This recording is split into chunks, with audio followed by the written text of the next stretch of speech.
we call it mind shift for a reason, because like the old narrative, the old ways probably were not serving you optimally. And so I want to build capacity in a new way that serves you better for what you are trying to accomplish, what aligns with your values. And really, this concept for me is about building self-awareness and personal accountability. Welcome to The Shift, where we search for ways to do better by thinking better. Whether you're going through a major life change, looking to deepen your understanding of yourself, or hoping to improve your relationships with others, The Shift is here for you. We're your hosts, Ayla and Yashar, an endlessly curious sister and brother team. As certified brain-based executive coaches with backgrounds in medicine and management, we combine the neurosciences, performance psychology, strategic planning methodology, and mindfulness techniques to empower your transformation from the inside out. Join us in conversation as we explore better ways to show up for ourselves and each other. Hey everyone, welcome back to another episode. Today we have a special guest. Hi, Ayla. Hi. I'm really excited because I get to ask you a bunch of questions, and this is probably just a recorded conversation of the million other conversations we've had where I just bombard you with questions and sit back and listen to your answers. That is what we do. But I ask you a lot of questions, but this is our sweet spot. This is what we do best, is ask each other questions. So yes. Totally. And so today we're going to learn more about you and how you do the work you do, but also importantly, how you think as an individual and as a person, not just professionally, but personally as well. And so I'm going to start by asking you a big question, but I think it's an important one. And that is, what is your coaching philosophy? It's funny because I want to answer this by first saying I never wanted to be a coach. And for a million reasons I can go into why that is, but I didn't really understand it. It really wasn't a modality that I worked in, in my previous careers. So I had to make it something that worked for me in terms of like, this job, this way that you build a relationship with someone, what is it all for? And how is it going to work with the type of person I am and the type of impact I want to see and have, and, really what is aligned with my integrity? I think that's how I answer, like, what is my coaching philosophy is, how do I feel like, what is my integrity and how do I want to show up in the world? And so how that now translates into a coaching relationship or philosophy, as you put it, is agency and capacity building. What does that mean? It means that I believe in putting the power always in the person's hand, whoever that person is, whether it's my 5-year-old or, the multi-million-dollar CEO that I'm working with. I want them to be the drivers of their voice, of their purpose, of how they show up. And so agency is first. The power and privilege of agency, like you get to make choices, and you will be, you will have to show up for those choices, however they kind of play out. But the second part of that, as a coach, as a spotter, as, a support, as an advisor, like whatever the word is building capacity. Is that you don't want to just throw someone in a boat and say, paddle, this is your choice, your life. You want to give them tools so that they're successful at that, So I'm not telling them where they're paddling, but I am like teaching them some different ways to paddle a boat, or, what methods will help them maybe get there faster or slower if they need a break. And so I think it's a combination of those things. My coaching philosophy would be the combination of, giving that person full agency of themselves and their lives to be in their power, to take space and hold space, and also give them tools by building their capacity to show up, in a better way. We call it mind shift for a reason, because like the old narrative, the old ways probably were not serving you optimally. And so I want to build capacity in a new way that serves you better for what you are trying to accomplish, what aligns with your values. And really, this concept for me is about building self-awareness and personal accountability. It's probably the thing I say most, we do most, it's in all our stuff, because what that means is I am conscious of myself, the self-awareness. I know when I did something or why, like how I did it. I see myself, and the personal accountability part is that I have the full agency and trust within to myself to make a change if I have to. And I'm accountable to myself. I'm not here projecting my, beep on others. Do we swear in this podcast? My shit on others. I am not here, letting my ego drive this bus and crashing all over and wondering why everything's a mess. No, I am here with the self-awareness, the grace, the grit, the gratitude, to see myself, but also be personal accountable to my choices and show up, and make myself proud. Not make you proud, but make myself proud. Yeah, Does and I that think answer your that's a question? yeah, I think that's a special place for clients who work with you to be able to be held in. Before we go on with the beauty that was your answer, I just think it's funny because you asked two questions and then answered the question yourself. So you're totally taking my job. Speaking of agency and accountability and putting me in my power, let me ask you the questions I have. What were the two questions? One was about the swearing, and to be honest with you, I forgot what the Other you one said. was. What are those two words mean? Because Oh, that's okay. what I was about to ask you actually. Okay. Yeah. So I think in all sincerity and all seriousness, I think what you just described is a very powerful place for people to be received in. What do you notice in the clients you work with when you give them that much responsibility, and also with that responsibility comes, without being cliche, it comes the power, right? Like the power Yeah. to be who they want to be. What do you notice happening within them when you give them that kind of space? Well, so the funny thing is when someone, I'm using this term lightly, and if you're on video, you'll see me do air quotes, underperforming, right? In quotations. When people come to me and say, this person is underperforming, my first thing is to give them more responsibility. And people think I'm crazy. But the reason is in most cases, I can't generalize, 100%. I can say in a majority of cases, we underperform when we're out of alignment with our purpose, our why. We underperform when we're not respected, when we're not seen and heard and supported, and when we're not trusted. And so the greatest act we can do is then put our trust in that person to show up. And so what I see is when I give people that trust, that agency, and build their capacity, they shine. I had a client the other day that I literally saw her and showed her opportunity. I said, I want you to take this. I want you to do this, or this is how we're going to do it.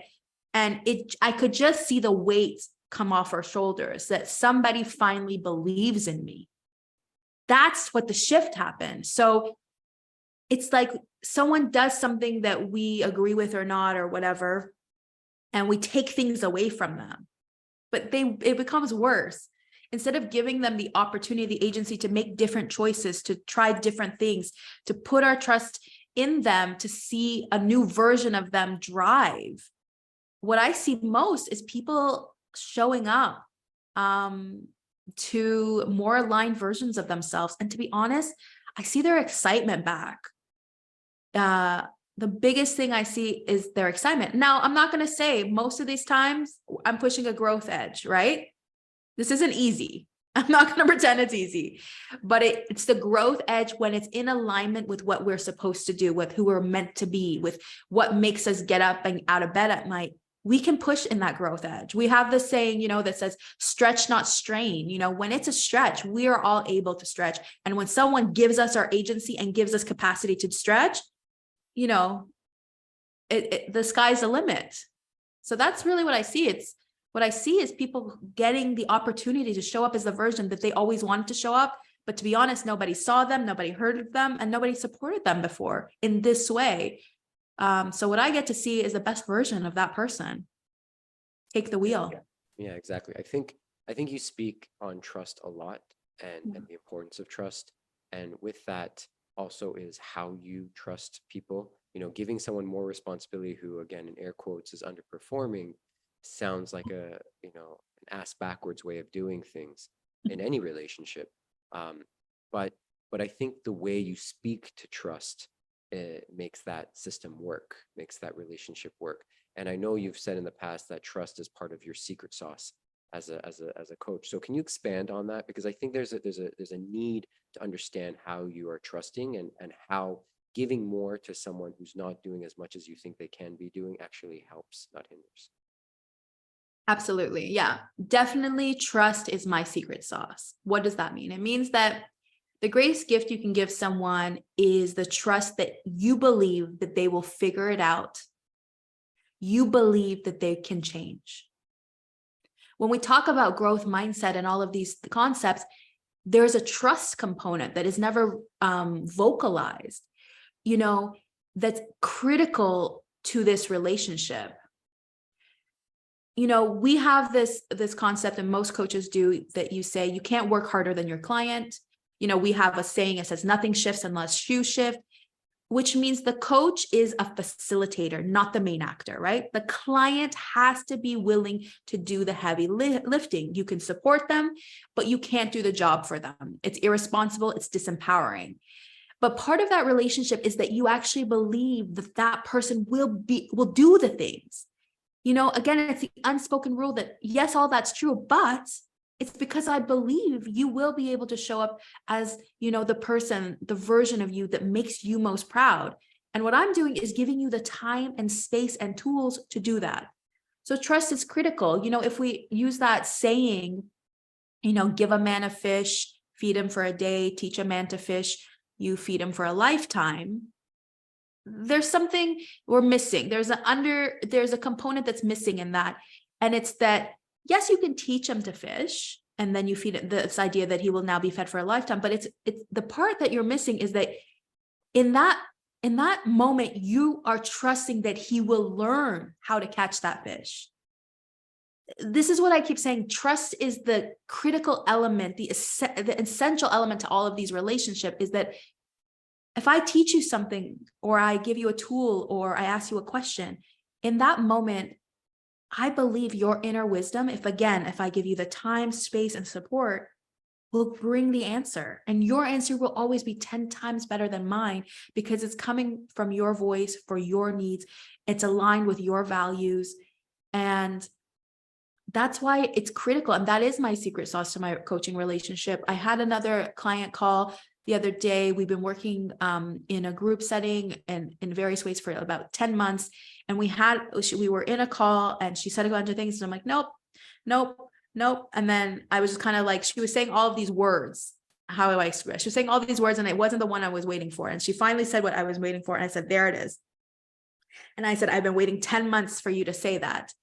And she's like, what do you mean? I said, part of me, I couldn't tell you this 10 months ago. I've been waiting 10 months. I had the trust in me for you that you will get to this point. And the moment you said it, that was the insight. So again, I provided time, space, resources to support that journey, but it was because it had to come from her. I can't be in there answer ready, telling her things, using my intuition even to say, this is how it's going to be. This is it. It would never do the same thing. Part of this relationship is the trust that that person will find their way. Again, you're just providing the support and the space for them to do so. We have another term, I had it on our Instagram, a while back, that said, when you overfunction, you make people underfunction. And it's the same concept. It also just demonstrates a lack of trust. When I'm doing all the things for you, I'm also telling you and your subconscious, I don't think you are able to do these things. That's not capacity building. That's not agency. What I just talked about at the top of the show, it's like, we're here to make people better versions of themselves, stronger versions of themselves. And by me thinking my way and my approach and how I do it is always right, it undervalues all of their magic. And I think there's a whole process to what you're describing, and I know you're doing it in a quick form here.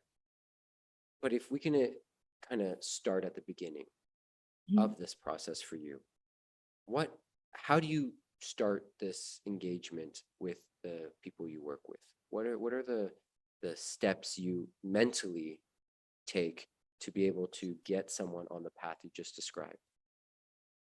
So first I get really curious about their pain points, their current pain points, right? Because the pain points today and tomorrow are going to be different. So when you're coming to me in that moment, I'm curious about your current pain points. Second, I'm going to get really curious about what solutions look like. We talked a lot about my philosophy, and part of my approach is what I call is asset-based and solution-focused. What that means is I use different methodologies such as appreciative inquiry and part of, what we have as transformative leadership approaches. But what they mean is that I'm looking for assets. Assets mean all the things that are going well, all the things that are already good. We're a very problem-focused society. Even when we have coaching or therapy relationships, we're focusing on all the things that have gone wrong or that are not working. But my approach is actually based on building an inventory of all the things you are great at that we are going to use and leverage to address these pain points. And the other portion is a solution-focused approach, which means like, what is the way forward? I don't like to get stuck in the mud too much.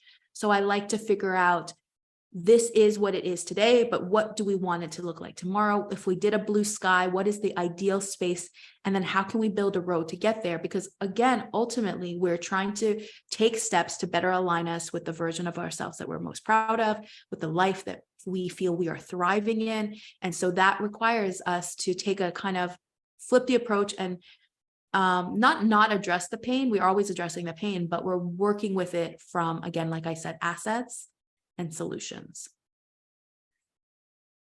This is something that I know you use personally for yourself, this type of line of thinking. Can you think of an example that you could share that's like really like your personal journey and also like tangible? Because for many people listening, I think they're like, okay, I get it. This is good stuff. But What does that really mean? yeah, what the heck? Like, what do I do with all this? So because this is a methodology that you kind of apply personally for yourself, is there something you can share along like, maybe I wanted to say the simplicity of the process when you're not caught up in all the noise around it? So in essence, I would say all choices are hard. That's actually how I'm going to approach it. I would say all choices are hard. Choose the hard that serves you. That's how I approach it. So in any given, I'm not going to give you butterflies and rainbows. When shit hits the fan, it hits the fan. It's hard. But in that moment, which one of these choices aligns me better to the version of myself that makes me more proud? Which one of these purpose serves me best, actually serves me? Not, again, my ego is not driving the bus. My, divine self is. Like, what is the choice then? What would I do differently then? And, the beautiful Michelle Obama quote, when they go low, you go high. That's amazing. I love it. But if you listen to her latest documentary on Netflix with Oprah, when the light we carry, she says, first we go low with our friends. And I think that's important. So I'm not trying to glaze over the shitty part either. There are parts where you go low. You call your best friend and you say the things you have to say. You're not always going to be aligned because you also need like the rough sheets, right? We call it a brain dump or whatever. Places where you can just kind of be messy about it. But then you have to make the actual choice. Like, how do you respond to that email? How do you show up to that board meeting? How do you call your brother and have a conversation? Then you have to make a choice, an active choice. So allow yourself to have the rough paper. I'm not saying that. I'm just saying that the ultimate part comes where now I have to make a choice. Now I have to hire someone. Now I have to fire someone. Now I have to decide whether I take a job or I quit a job. All of these major decisions come. And that's when I'm aligning with what is a choice that's going to serve me best. And when I talk about assets or solutions, in these terms, and you're saying in my personal case, I remind myself of all the times that I've done hard things already. So my assets are, remember when that happened last year and you thought you were going to die and you didn't? What did you learn from it? How can you bring those assets, that inventory in today? Or the solution would be like, I know you want to respond like this, but is that really going to help us? A year from now, is that going to solve this problem? Is that going to set up your life, your relationship with this person, this event, this project in a way that's actually going to serve you? No. So make that choice. You talked And so about that's kind of how I use it. Yeah. you talked about how you grant yourself the grace to have a first draft or a sloppy copy or or like speak to your friends and then rise to the version of you that you want to 100%. embrace. So what do you do in those moments when you need that type of we call it a mind shift, when you need that type of shift in the way you show up? What do you do practically? So I'm going to talk about our toolbox again. Again, for the viewers who are watching this on YouTube. Hi. Imagine like a tool, what is this tool belt? I have around my waist. I have a lot of tools in this tool belt. Part of our relationship, when you work with us, when you work with any coach, really the idea is to build this toolbox, right? So I had a client the other day. He's like, I just don't understand why I'm doing things differently. I said, sir, before you came to us, all you had in your tool belt was a hammer. Every situation, hammer. And then you're wondering, why are all the tables broken? Why is that person's head knocked out? Because all you had was a hammer. Now we gave you like sandpaper, screwdriver. So now when a situation happens, you use a different thing, right? So I got a lot of stuff in my toolbox. So it depends on the moment. So sometimes I'm going for a walk. Sometimes I'm writing and journaling because I write. Sometimes I'm calling up someone that I know will just be, I have, those cheerleaders, the people you call in your corner where you just want them to defend you and say, you're the greatest, that person's an idiot. I have those people, you know who you are.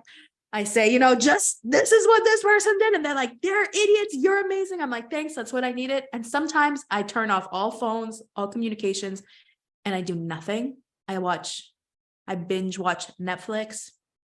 I just let it go. I give myself space from the issue.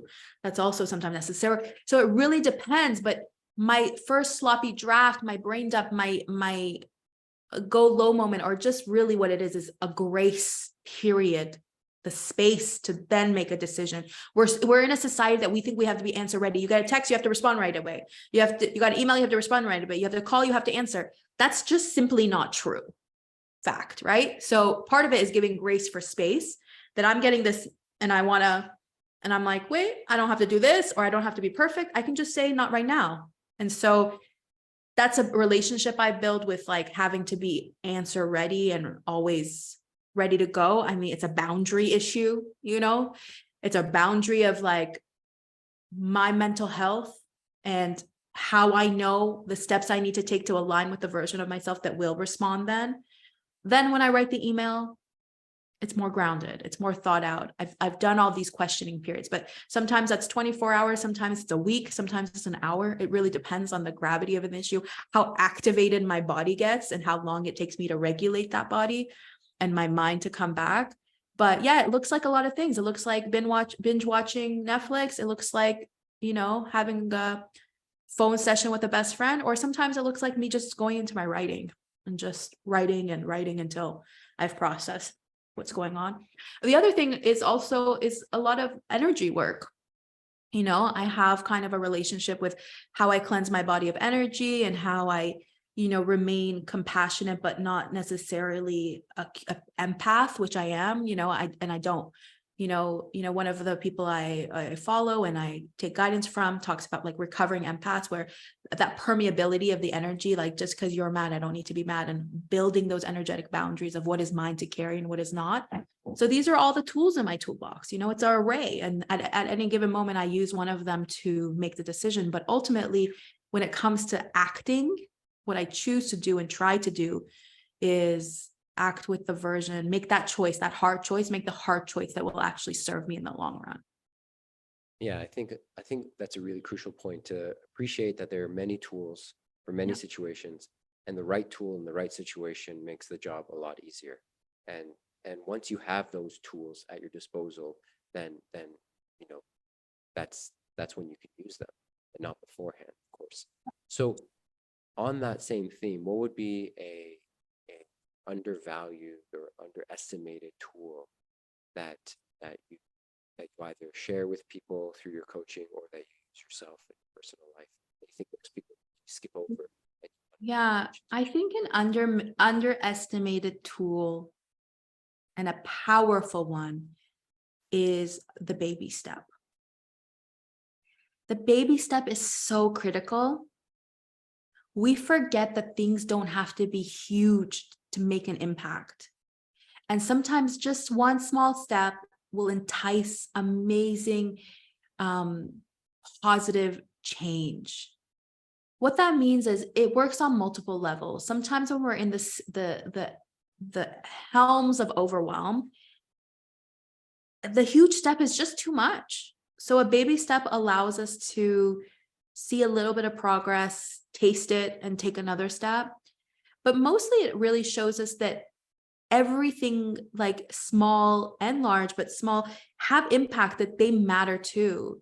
So, whether if you're doing the baby step of just regulating your self, whether you're doing the baby step of just, taking one of the things off your to-dos is like, I'm just going to go do my groceries right now. So that's one less thing I worry about. And I'll come back to this.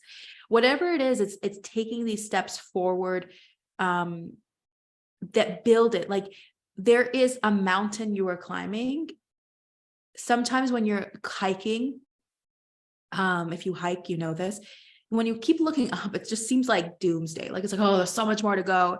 Or sometimes you're getting exhausted. And sometimes when I'm in that state, I just look down at my feet, especially if you're going uphill. You just look down at my feet and I take steps. And by not even seeing the whole mountain, it's easier for me to move. I just look, and it's like your brain has an easier time processing the next step. And then you look up and you're like, oh, I climbed half this hill or whatever. And so it's the same concept with all the other things we do. Like, sometimes when we are always looking at the macro, it's just too much. And we need a little micro vision to just take ourselves a little bit forward, to the momentum to grow. And then, have moments where you step back and you look at the whole picture. But the baby step is really a critical, underestimated a powerful tool. And I, for most of my clients, every single time they have a task, I make them do this activity of breaking it down to minute little things, like open my computer, open my email, to show them that they're doing all of these things always without thinking. And they don't realize that when they are overwhelmed, these are huge feats. So sometimes when I break it down for them in such minute ways, they also get encouraged, like, oh yes, I'm doing this. Like, this is a lot and I can handle it. And it kind of empowers them to make better choices, because they're, again, back to the thing I just said, building inventory of all the things they have done instead of all the things they haven't. And another thing I would say, an underestimated tool, is just silence. Learning to hold space in silence for yourself. We're always in the work. Sometimes the work looks like doing nothing. And I think silence is an underestimated super tool that is required for you to hear your own voice again. Yeah, I think those are two great and often underappreciated tools. Baby steps, but beautiful ones. And you combine them, those of you who have a hard time staying in silence, just do it for a little bit. Yeah, take a baby step. and then learn how that can be soothing. Set a timer. Yeah, set a timer and do a rep. So we talked a lot about your philosophies. We talked a lot about everything that you've kind of put into your coaching ideas. But we haven't touched on how the heck did you even arrive to all of this? You have a vast background, educationally, professionally, and personally, just your interests. So how do those shape who you show up as a coach at MINDSHIFT Leadership? So my background, in undergrad, my background was in political science and psychology. And then I did a master's in human rights. So the majority of my work has been primarily in the social justice sector. I believe deeply in that work, in human rights and social justice and inclusion work. And so whether it was government, non-government, and NGOs, if we're looking at with entrepreneurs or whatnot, I was mostly working with people in places and projects that had some impact work on community, people in community. And that's where my work had been prior to MINDSHIFT Leadership. I was finding, in all my work, wanting more ability to support the people that were involved. So less about the project and more about the people. I started becoming, well, I was always, but more on the human element scope, because, whether I was in a board meeting or working with inmates, I was suddenly really more concerned about the human element of how we live, how we can live better, how we can make more meaningful choices. I was in a lot of systems, working with a lot of systems that, have a lot of flaws and, are not working for everybody in the same way. These systems at play create a lot of pain points for a lot of humans that are not getting access in the same way. So, part of it became this idea of, well, then what can I do? And how can I empower the individual? And what does that look like? So I looked into going into to becoming a therapist for a while, looking at, going back to school for that kind of work. And in that process, Yashar, you came to me and was like, come do this, coaching with me. And I was like, no. What? No. And he's like, no, come do it. I think it'll be good. And, and it was in his brain base. I'm like, I'm not a scientist, this is not. And somehow you convinced me. And we were at getting our training to be brain-based, executive coaches. So it's neuroscience-based type of coaching practice. And it answered a lot of my questions. It was the things I was looking for. It was a lot of the work I had been doing without having the language or the science to prove it or, back it up. So it really aligned. And then together we tried to, meld our experiences and our education in terms of, you coming in with the medical angle and, having the tools to help people regulate themselves, and me coming in with the tools of then how can we use them in practical ways when we are running meetings, when we are building teams, when we are hiring and firing people, when we are running board meetings, how can we bridge this? And that's kind of how we brought it all together. And it's still evolving. At first we were a more broader lens. And now we've niched into this concept of leadership, but we believe that everyone's a leader. And it's really the concept of self-leadership.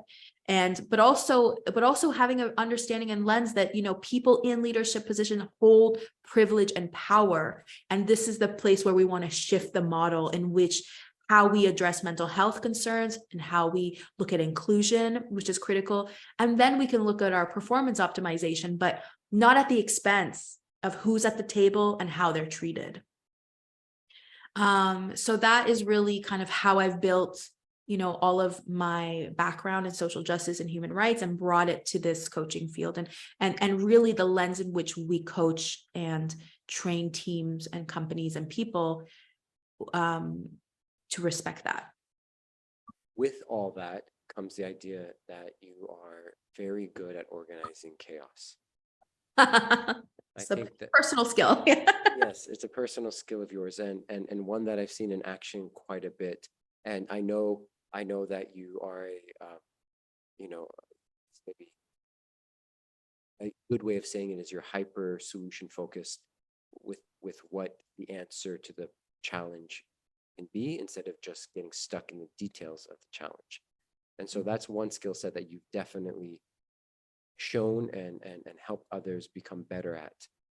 But I'm curious, as we have two more questions until the end of this episode. So I'm curious, with all that you've described, with all that I've seen in you as well, what would you say your biggest lesson so far is, whether it be, again, personally, professionally working through all this stuff, or just going through, mind shift work with the client?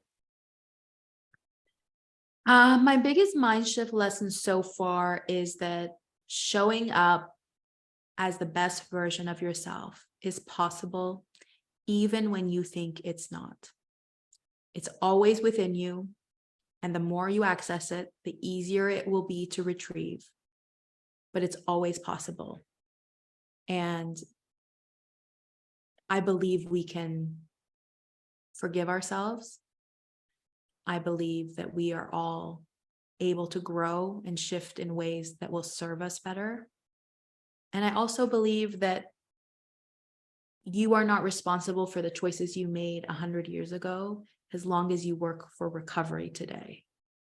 So I don't let the shame and blame of the past alter the fact that it's possible for me to show up as the best version of myself today. And that's huge. That's such a powerful point to be made, because all of us, I don't care who you are, Yep. at one point or another, you're going to get stuck in the feeling of the past and wanting it to be different, and knowing how to shift out of that, focus on the present, and therefore changing the future is such a powerful tool and lesson to learn. Okay, last question, Ayla. You obviously have a lot of insight and interest in the work that you do with clients, and it consumes a lot of your thinking. But outside of all of this, outside of coaching, outside of MindShift, what do you get up to? What are your days filled with? Well, this question's actually really interesting, because I think it's part of a personal journey. And this is what I'm going to say, is that most of us, if not all of us, but most of us, and definitely myself, live so much of our life compartmentalized, like the version we are with this person, the version we are with that person, and what we show and what we don't show. And I think part of my personal journey, now going into turning 40 and in my 40s, is trying to break down a lot of those walls. And I think with a very strong academic background, and then we have this business and the versions I was here and there, I didn't give myself to be anything else it was outside of that model. Yet I had intense creative light and gifts that I wanted to explore. So, throughout my youth, I did a lot of photography that I kind of left beside for a while. I was a fashion designer that I left behind, and all of this has happened. So now when things like that, these creative impulses and these desires come to me, I give them a lot more room and grace to exist and coexist with this version of me as well. And so now my biggest thing I do beyond MindShift is I write. Adult and children's. And it's been a beautiful, beautiful journey. But also it's mostly about giving myself space and permission to evolve and to allow for parts of myself that are outside of kind of the professional and academic realm that was usually celebrated, and allow other parts to also build and maybe even take, their own road. And natural to me is to create. I create all the time, whether I'm like throwing a party, whether it's, just like working on somebody's logo. I don't even have a background in this, but this is just what I like to do.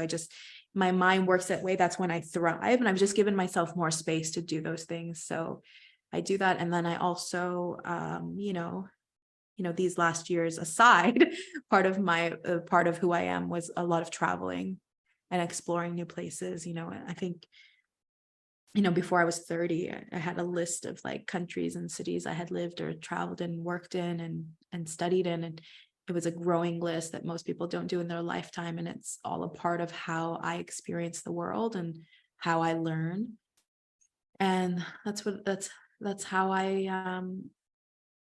I need to encompass being the version of me. And mostly because most of this idea of creation and all of it, goes back to this, how we started, which is personal autonomy, which being able to script your own life, however it looks in whatever makeup and, the building blocks are. And the other part for me essentially is freedom, the freedom to make choices, to see things, to do things outside of maybe the prescribed box that was given to me by society, culture, or otherwise, and allowing myself to write the rules.